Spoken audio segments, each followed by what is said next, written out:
Finally, I actually managed to find a game in all this mess from moving.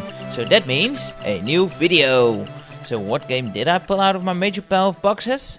What's that? What title? I've not made a title while recording this yet, don't talk such nonsense. Anyway, let's check out another fairly early CDI title by the hands of Infogrames in 1993.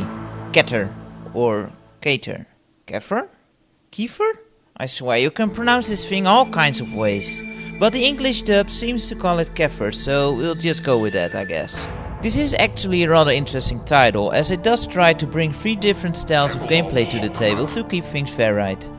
You have to travel to 5 temples. You can freely pick in which order you want to do them right from the start. To reach a temple, you'll need to fly your ship through an obstacle course first. Each temple has its own course to overcome and each is divided into 2 parts. You'll just be avoiding stuff. I guess Melkor, Knight of Light, as whom you play, is a pacifist since you cannot shoot in this mode at all. Unfortunately, some of the enemies don't care about that galactic hippie crap and will happily shoot you down.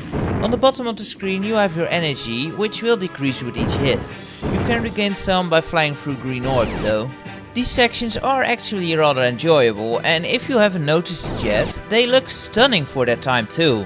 Seriously, when I played this the first time I was blown away by how awesome this looked.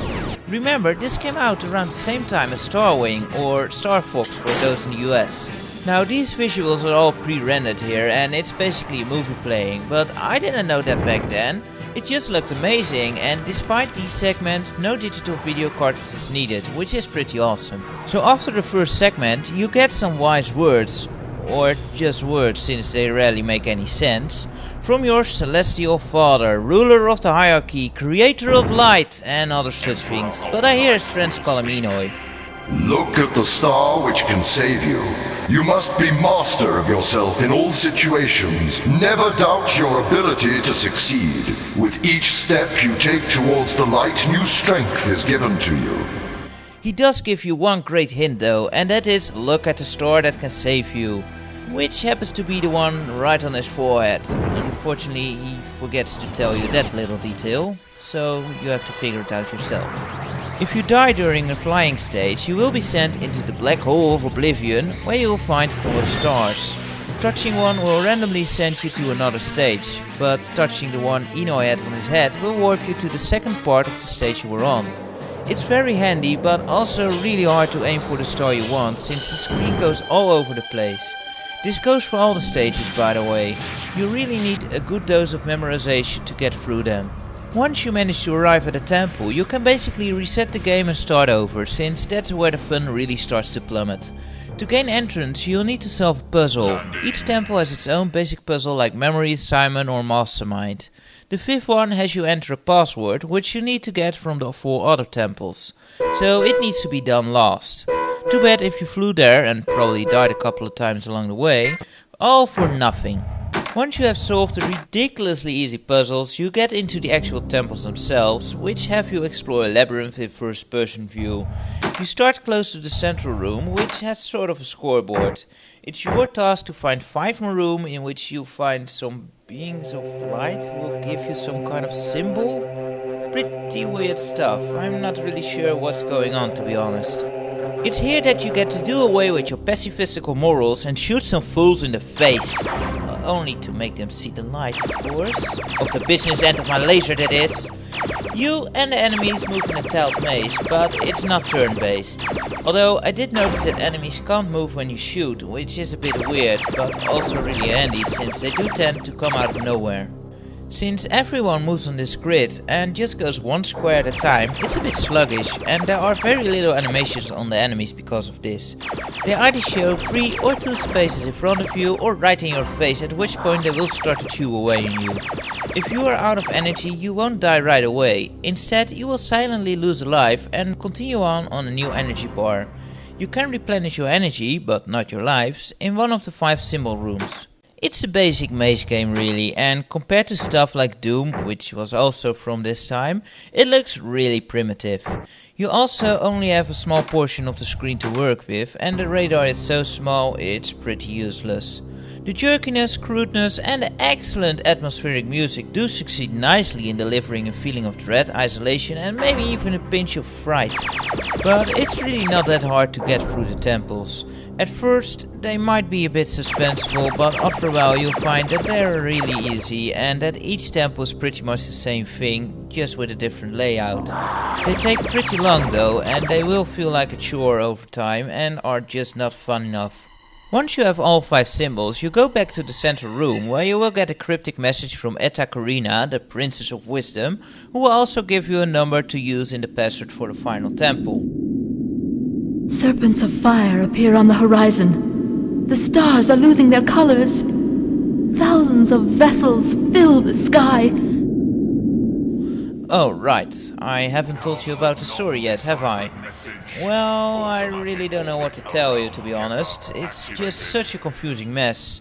The planet Kether is apparently pretty much destroyed, and you'll need to save the princess from its surface to learn its secrets by going to other space-times and visiting those temples. But since you are the Knight of Light, you have to of course face off against someone who deals in darkness.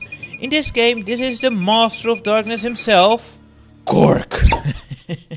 Seriously, they came up with all those crazy names for other guys and those temples, and the best they can come up with for the Master of Darkness is Gork? I'm sorry, but that's just hilarious. No wonder he turned sour with a name like that. Oh, but he is evil alright, since he laughs his ass off if you lose a life.